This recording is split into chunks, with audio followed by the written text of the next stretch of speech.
Okay, what I'd like to do now is going to take you around the corner to the southeast corner of the reserve, and I've put a Tawny Owl box up there that I'd like to show you, and also tell you a little bit about a project I'm going to introduce there very shortly.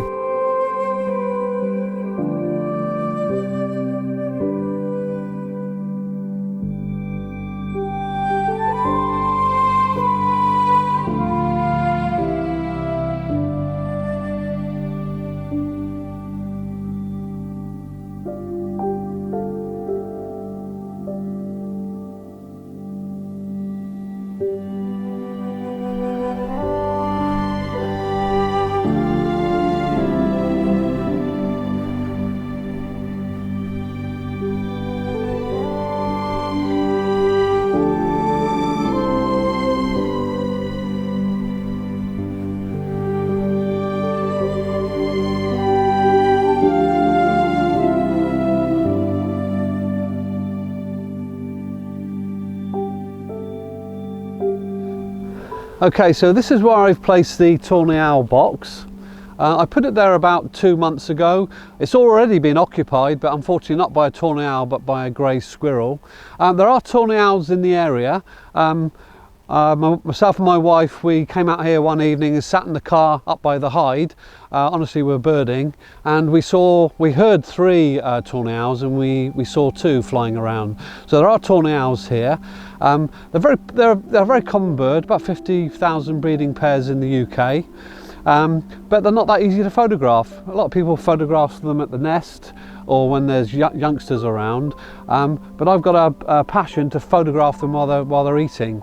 So that's my next project, and to just tell you a little bit about that, I just want to take you to the Woodland Glade, which is a really perfect spot for nighttime photography.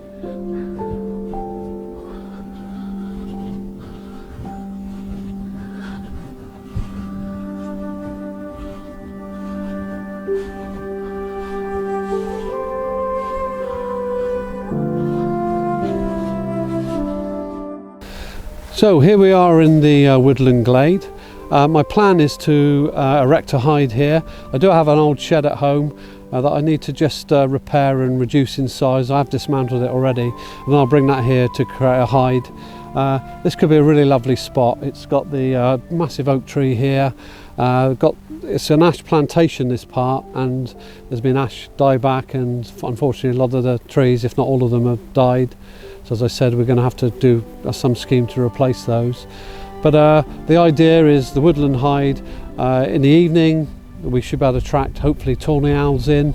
I have a lighting system that is portable, battery operated, so that should be ideal with flash to take some great shots of Tawny Owls. So fingers crossed on that one, and I'll keep you posted. And of course during the day we could well get buzzards fly through, sparrowhawk, and a lot of the woodland birds, like we have jays, we'll probably have siskin, redpoll. I'm really hoping, fingers crossed, that we'll have brambling. You never know, we might even get the odd hawfinch, but probably not. Okay, so this is the Woodland Glade, and the really good thing about it is that adjacent to Hayward Nature Reserve is quite a substantial wood. It's a wood of probably, I would have thought it might be 15 acres, mixed woodland, deciduous and conifers, primarily oak, I have to say, on the deciduous side. But it should be fantastic in the cold of winter if we get some feeding stations set up, and we should be able to take some great photographs. Another project we are going to be working on is I'm really keen to encourage yellowhammer. Yellowhammer in Wiltshire, they are about. They've reduced in numbers again, but this is a good spot. I've seen flocks of yellowhammers around, so I want to do something to try and encourage them, get them through the winter. And the other bird I'm really interested in is grey partridge. It's a bird we seem to rarely see these days, and it used to be prevalent in Wiltshire on the Salisbury Plain, but very rarely do we see them. See the red-legged introduced variety, but grey partridge, such a beautiful bird, and I'll try and do my bit to increase the population. So I'll tell you a bit more about that also later on in another video probably. I'm just going to walk on back round the eastern side of the reserve, show you a few sites, probably show you the pond very quickly and maybe the little owl nest box.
Okay, that concludes the tour for today. There are a few more sites to see, but I'm going to save that for another video. Look, thank you very much for tuning in. Please like, subscribe if you'd like to see more videos. I'll be happy to make some. Now, I also know that we're going into lockdown tomorrow, so it's very unlikely that I'm going to be able to do a video out in the field, but I might be able to do a video indoors, maybe looking at my equipment, etc. But thanks again, and I'll see you next time.